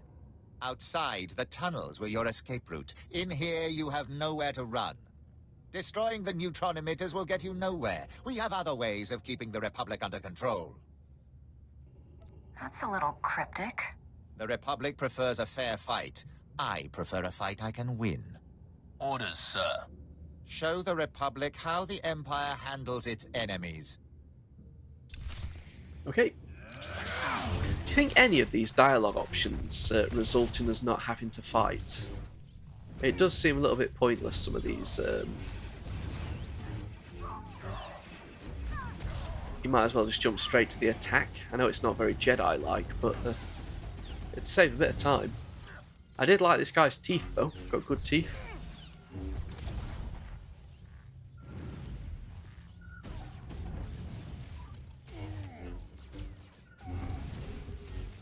Come on.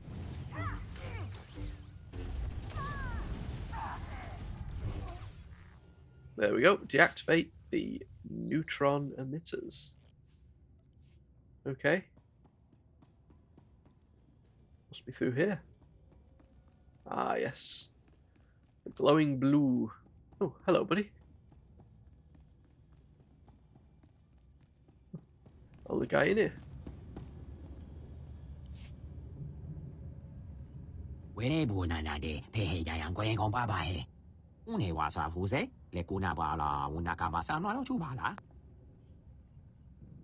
What exactly is your interest in this?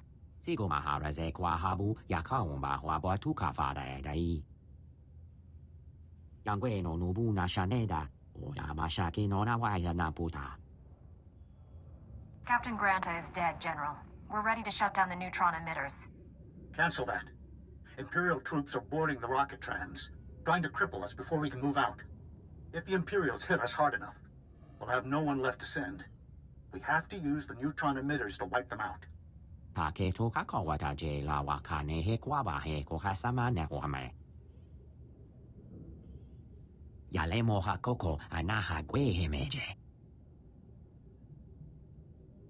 We can't kill innocent people just for a quick victory. Then we'll have to defeat them the old-fashioned way.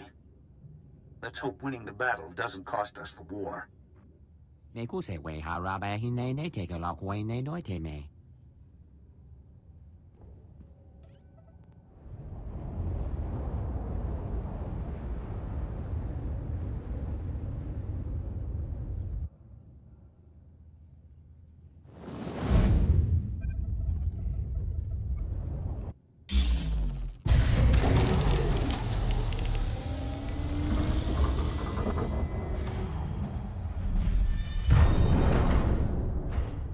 poteva se son faka un hukwasha la malo concentre. Right, so that's the kind of thing as well. The dark side option there would obviously have been to use the emitters. What effect would that have had? Would we have done it? Would we have killed those people, or would something have like stopped us? That's the kind of thing I don't understand with the game. It'd be interesting to be able to see both outcomes. Okay, we've got to head this way now, just to do the hunting the hunter.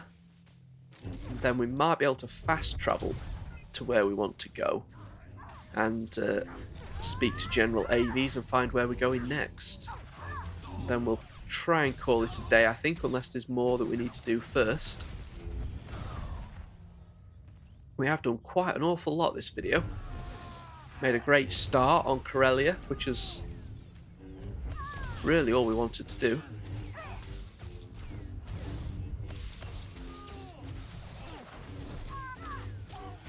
I'm kind of looking forward to seeing how the Jedi Knight origin story ends. I'm not sure, really. I'm interested as well how the Sith story ends, because surely they can't contradict each other. As a Jedi Knight, I'm assuming you win as the Republic, but as the Sith, you've got to win as the Empire, right? Unless the storylines are just completely divergent and don't cross over. We'll see. It's going to be an interesting experiment, isn't it? I also want to read some of the tie-in stuff. I know I've been saying it a lot, I just haven't got round to it yet. I'm going to pencil it in, I think.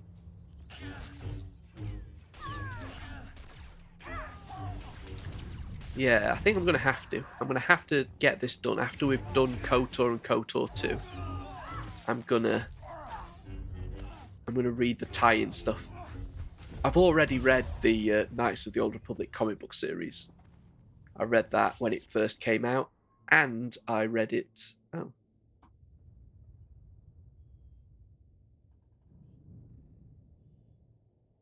Oh.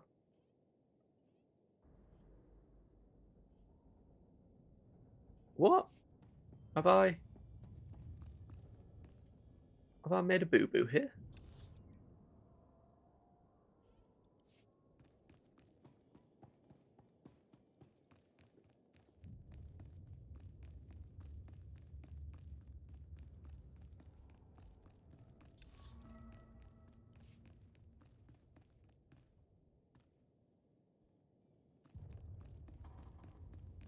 Am I going to regret walking down there?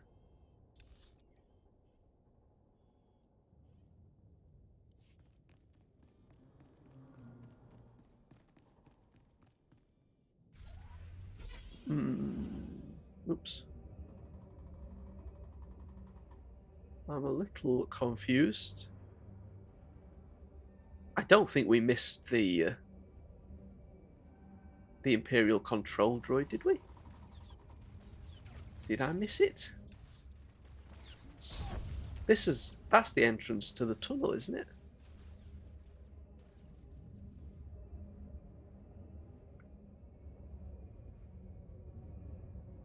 Or is it a different entrance?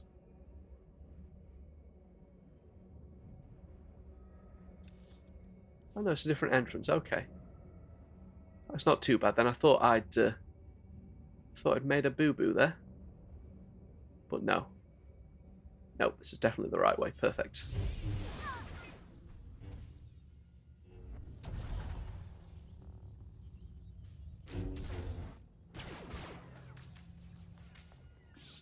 John Jackson Miller, of course, the writer of the KOTOR series, as comic book series, I should say, has got a new novel out, a canon novel.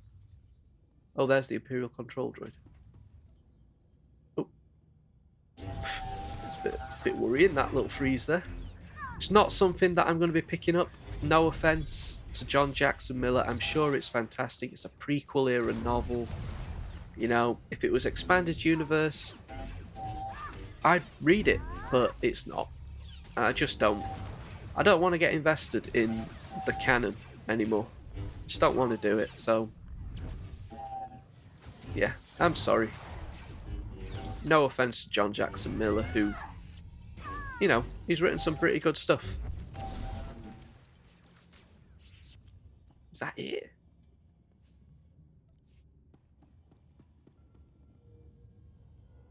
Yeah, I just got to return to... Oh, that seems a bit anticlimactic. Okay, Latchy's...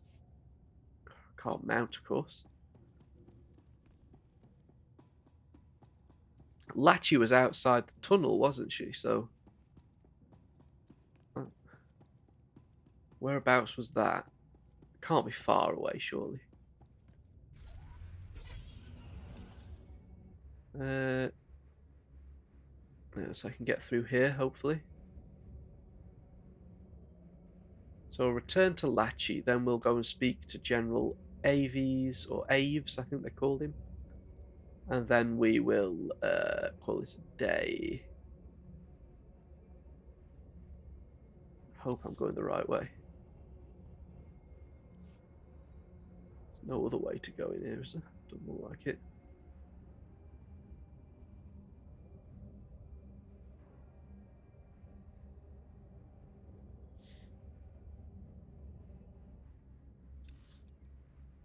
It's down here, wasn't it?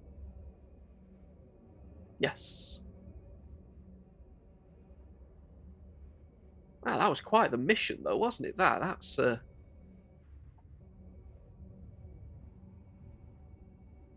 took quite a bit of doing. Not difficult, just a lot of enemies. I've done as you wished.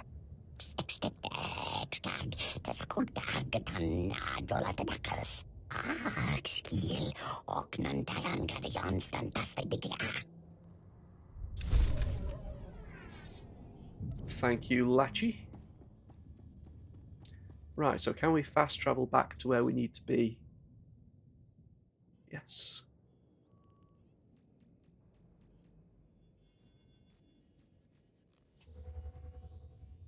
There's quite a few districts on Corellia, so I'm assuming I'm going to visit all of them. I am making that assumption. Oh, of course I can't mount in here.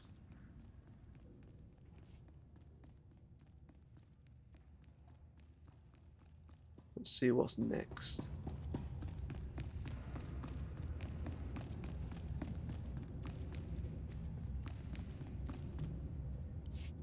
You made it out. We've been busy. Coronet shipping's still a mess. But the rocket trams are up and running. There were over 24 civilians on those trams. Thanks to you, a lot of them are already off-world. I'd be happier if any of them had stayed to help. We've lost supplies and men all over this sector. Innocent people were going to die. I had to do something. At the Republic's expense. We'll recover. But we might not be so lucky next time. What's important is we have access to the rocket tram. We're already moving troops and supplies to Republic holdouts across Corellia. But the Empire's not making it easy. Once our reinforcements move from the rocket tram to the ground transport, they disappear. We're not sure how the Empire's catching them, but someone contacted us who thinks he does. Councilor Balos, of the same Corellian council that voted to join the Empire. That was a mistake. The Republic's trying to free Corellia. I want to help. You voted against the Republic. Why would you help us now? You've broken the Imperial blockade. The Republic wouldn't have a chance otherwise. Nice of you to support us now that the Empire's losing. I'm not asking for forgiveness. But your reinforcements will never get through Labor Valley without my help. Your men disappear once they move to speeders. The Empire's using prototype droids that can bring down any short-range vehicle. What's Labor Valley? The industrial center of Corellia. The galaxy's best fuel yards and factories are there, along with plenty of people fighting for them. My assistant, Dina Behar, has been researching the droids. I've instructed her to meet you in Labor Valley. Can she expect you? We'll take whatever information your assistant can offer. I should get back before I'm missed. If I learn anything else that might help, I'll contact you. If If this is a trap, we'll find out soon enough. Take the rocket tram to Labor Valley and find this Dina Behar. We need to stop those droids. Okay, so we're actually going to take the rocket tram, are we? Let's see whereabouts we do that. Sounds fun. Is that this this planet's like taxi service? Is it the train or tram? What do they call it? We'll find out. Really wish I could mount in here though. That would be useful. I do quite like this planet, but it is a bit again, because it's all war-torn and blown up, it's a little bit difficult to navigate. But, oh man, it's all the way up here. The tram. Okay. You know what?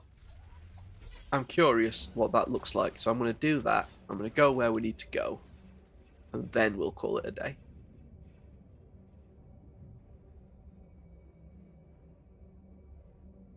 I'm curious what teching this thing's going to be like, you know?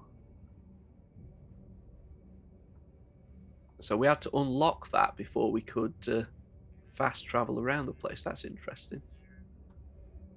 Don't think we've had that on any other planet, have we? The taxis have always been just available straight away.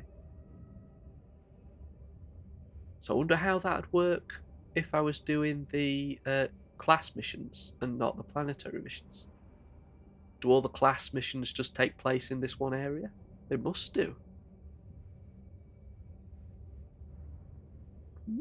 We'll find that out when we come to do them.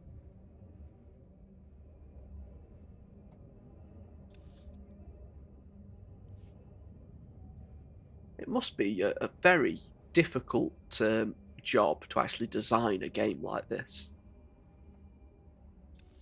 You know, to make sure everything makes sense and you're not doing things out of order. Have I gone the wrong way?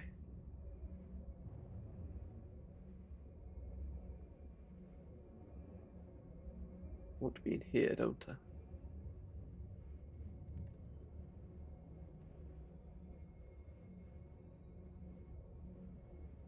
Must be up here. Yes. Hey, buddy. Vehicle paths are currently open for business. So we're going over here. Let's do it. Have a safe and pleasant stay.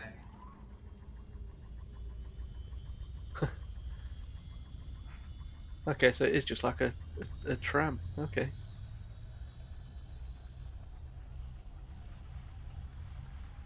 Oh, it's going pretty fast. This is interesting. This is a new one, isn't it?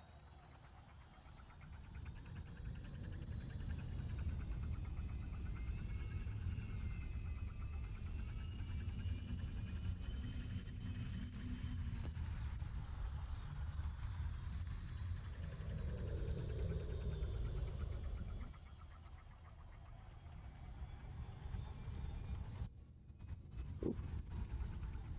Jittering a little bit.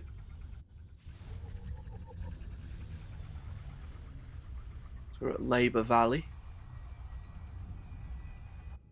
This must be the station, is it?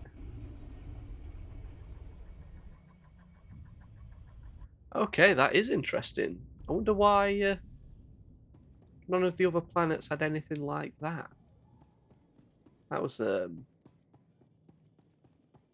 little bit different. Quite enjoyed it. I'm guessing you can't walk across the track. I'm guessing it doesn't let you out through this shield. You can't just walk. No. Okay. Well, that's a shame. Well, don't know if it's a shame. I don't know why you'd want to do that, but anyway.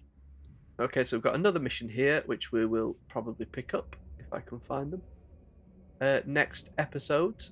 And wow, maybe it'll be a shorter video next episode. Where on earth is this person? Have I?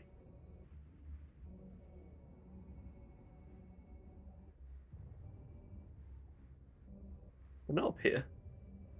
Who's this guy? And nowhere on that level. Says they're right in front of us. Oh, I've got some of my posts back. Ambassador Janik stirred up. Careful, the political situation in Voskar is like a red-hot sandwasp hollow. Senior Voss commandos are being called back for consultations about the Gormak. Every mystic not in seclusion is being asked for advice. You took thousands of years of Voss culture and gave it a good shake. I can't imagine what it's going to look like once things settle down, but I want to be here to see. I still can't believe the Voss and the Gormak share a common origin. Neither can they, I imagine. One thing's certain, we're not getting any Voss allies anytime soon. For what it's worth, I think you did the right thing by telling them. My superiors might not agree, but they don't know the Voss like I do. We're going to help them work this out, and someday there'll be a place for them in the Republic. Oh, it's a nice little callback to the previous planet. And then from Valen Dar, subject Tala Ray. Outsiders rarely understand the mystics. Tala Ray's sacrifice was necessary. Tala Ray did what was foreseen, as did you. You did not interfere. The vision is fulfilled. Yet there are other visions. Beyond Voss, we mystics see little. Your destiny is too bright to ignore. Do what you must, outsider. Fulfill the vision. Remember, Tala Ray didn't give me anything. Oh well, that was nice, wasn't it? Where was this person? Were they out here? There's plenty of stuff out here. We'll get back to the Republic if we wanted to. Refugees from the factory, sir. They want to fight. Glad to hear it. Get these workers some blasters. Yes, sir. Welcome to the Resistance. Interesting.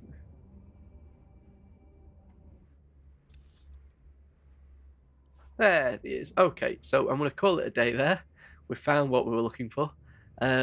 I will see you next week. Thank you for watching. Apologies for the length of this video. Not that anybody is going to watch this anyway. So, who cares? Thank you very much. See you next week.